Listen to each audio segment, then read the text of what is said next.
Pour certains, c'est du sport. Pour d'autres, la chasse à courre n'est qu'un jeu cruel. Dans la Nièvre, une propriétaire a interdit cette pratique sur son terrain. Depuis, elle se dit harcelée, menacée de mort par des chasseurs qui voudraient continuer à chasser sur son lopin de terre.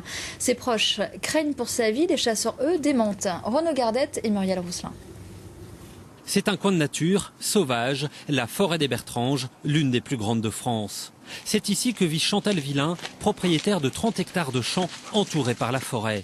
Écologiste, elle a interdit la chasse à courre chez elle, comme la loi l'autorise. Mais certains chasseurs ne respecteraient pas cette règle. Ces clôtures seraient régulièrement arrachées. Quelqu'un aurait même tiré au fusil vers sa maison et il y aurait pire. Au détour d'une haie, quand je leur signifie qu'ils sont ici sur une propriété privée et qu'ils doivent regagner la forêt où ils devraient être, je ne suis pas à l'abri de me prendre un coup de cravache ou un coup de fouet. Vous voyez, si je circule sur le chemin, si j'ai le malheur de sortir de chez moi un jour de chasse, je circule sur le chemin avec ma voiture, ce sont des jets de pierre sur la voiture, des coups de bâton sur la voiture. Il y a quelqu'un qui est venu à mon domicile, au bout de quelques temps que j'étais ici, me dire que si je ne partais pas d'ici, ça irait très très mal pour moi, que ces personnes avaient besoin de cette propriété. Photo à l'appui, Chantal raconte ce cerf venu se réfugier chez elle l'an dernier, poursuivi par plusieurs chiens.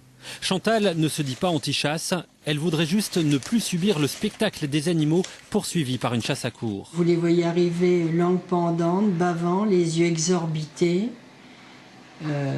Ce sont des visions cauchemardesques. Je n'ai pas choisi de voir ces scènes-là. Il y a des gens qui pratiquent cette chasse, qui eux choisissent, il n'y a pas de problème, ils sont aptes à supporter ça. Ça fait partie de leur culture, moi ça ne fait pas partie de ma culture. Et ça me rend malade, j'ai des visions. Après, la nuit, je me réveille en faisant des cauchemars. Je tremble du matin au soir en me demandant le prochain jour de chasse, qu'est-ce qui va se passer. Contactés par téléphone, les chasseurs concernés précisent que quelques chiens peuvent parfois être hors de contrôle. Ils se disent prêts au dialogue et cherchent l'apaisement.